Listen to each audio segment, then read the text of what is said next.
Hi hello বন্ধুরা, আজকে আবারও চলে আসলাম আপনাদের সামনে এমনই একজন শিক্ষার গুরুর জন্মদিন উপলক্ষে আপনাদের সাথে কিছু সমালোচনা করার জন্য, যিনি হয়তো আজকের এই দিনটাতে পৃথিবীতে না আসলে হয়তো শিক্ষার জীবনের করে লেখাপড়া করে যে কত জ্ঞান অর্জন করা যায় সেটা হয়তো আজকে আমরা শিখতে পারতাম না। আজকে কথা বলবো আমার প্রিয় কবি ঈশ্বরচন্দ্র বিদ্যাসাগরকে নিয়ে, যিনি আজকের দিনটাই, আজকে 26শে সেপ্টেম্বর, আজকের দিনটাই 1820 সালে যিনি এক ক্ষুদ্র পরিবারে এবং গরিব ঘরে জন্ম করেছিলেন। তিনি হলেন আমাদের ঈশ্বরচন্দ্র বিদ্যাসাগর, যিনি অনেক কষ্ট করে লেখাপড়া করেছিলেন। তিনার জীবনটাতে অনেক হেঁটে, অনেক দূরত্ব অতিক্রম করে যেতেন পাঠশালায়। তখনকার জীবনে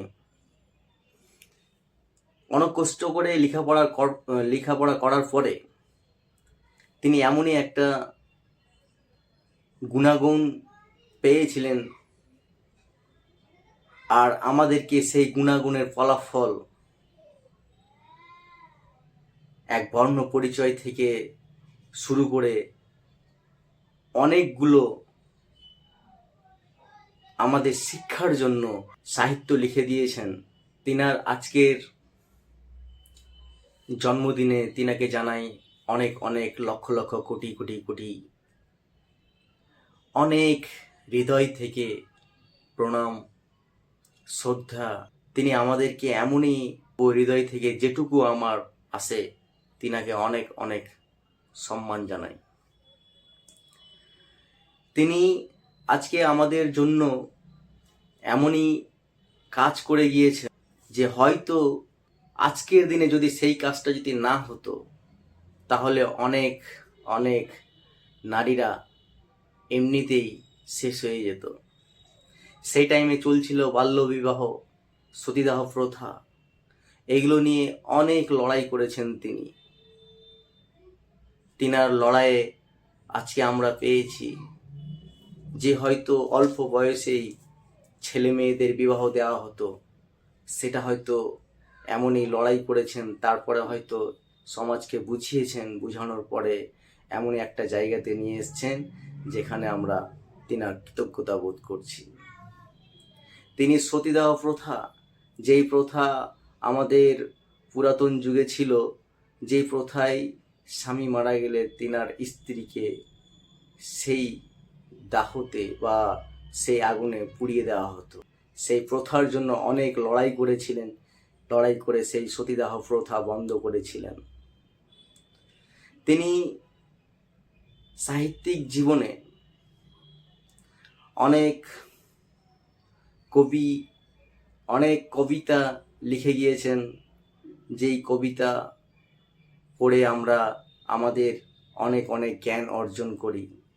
আজকে বাল্যকাল থেকে যেই বর্ণ পরিচয়গুলো আমরা পড়ি, বর্ণ পরিচয় থেকে শুরু করে অনেক কিছু লিখে গিয়েছেন, যেই বর্ণমালাগুলো আমরা শিক্ষা লাভ করি, সেটার কৃতজ্ঞতা কখনোই ভুলতে পারবো না। তাই আমাদেরকে শিখিয়ে গিয়েছেন যে শিক্ষা আপনি আপনার নিজের জন্য কখনোই করবেন না, শিক্ষা আপনি করবেন সমাজকে এগিয়ে নিয়ে যাওয়ার জন্য। আজকে অনেকেই চিন্তা ভাবনা করেন যে শিক্ষা করে আমরা করব কি, কোথাও তো চাকরি বাকরি আমরা করতে পারি না। কিন্তু না, আজকে শিক্ষা করব আমরা এই জন্য যে আমার নিজের জন্য তো করবই বটে, কিন্তু শিক্ষা করতে হবে আমাদেরকে সমাজের লোকেদের জন্য, সমাজের পাশে থাকার জন্য, সমাজের বিভিন্ন কাজকে এগিয়ে নিয়ে যাওয়ার জন্য, সমাজে যেই সমস্ত দরিদ্র ব্যক্তিরা রয়েছেন তিনাদের সঙ্গে তাল মিলিয়ে চলার জন্য। তাই শিক্ষাকে কখনোই ছোট মনে করিয়েন না। শিক্ষা ছাড়া আমাদের কোনোদিন আমরা এগোতে পারবো না। আজকে গত কয়েক বছর পিছনে যাচ্ছে, যিনারা হয়তো আমাদের সঙ্গে বড় হয়েছেন, যিনারা হয়তো লেখাপড়া করার সুযোগ পাননি, হয়তো আমরা যতটুকু লেখাপড়া করেছি, হয়তো যতটুকু আমরা জ্ঞান অর্জন করেছি, সেটুকুও যিনারা লেখাপড়া করেননি, তিনারা আজ কত কষ্ট পাচ্ছেন। যদি আমরা কিছু লেখাপড়া করতাম তাহলে হয়তো বা এই জায়গাতে আমাদের এটা অসুবিধা হতো না।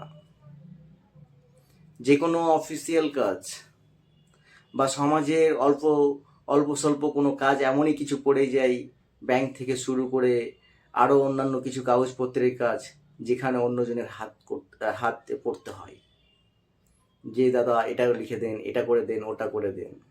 আজকে যদি সেই শিক্ষাটা আমরা নিজে লাভ করে থাকতাম, আজকে তিনি যদি এই শিক্ষাটা লাভ করে থাকতেন বা শিক্ষাটা করে থাকতেন, তাহলে তিনার এই দুঃখটা আজকে প্রকাশ করতে পারতেন না।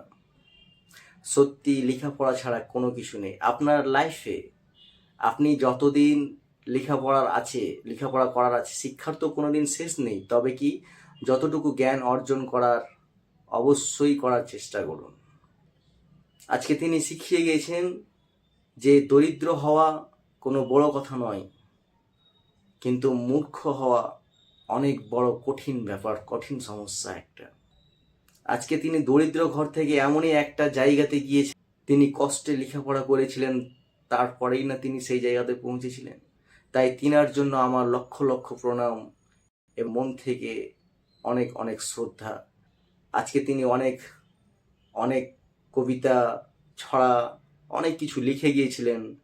তার জন্য হয়তো সেইগুলো কবিতাগুলি পড়ে আমরা আজকে হয়তো অনেক কিছু জ্ঞান অর্জন করেছি।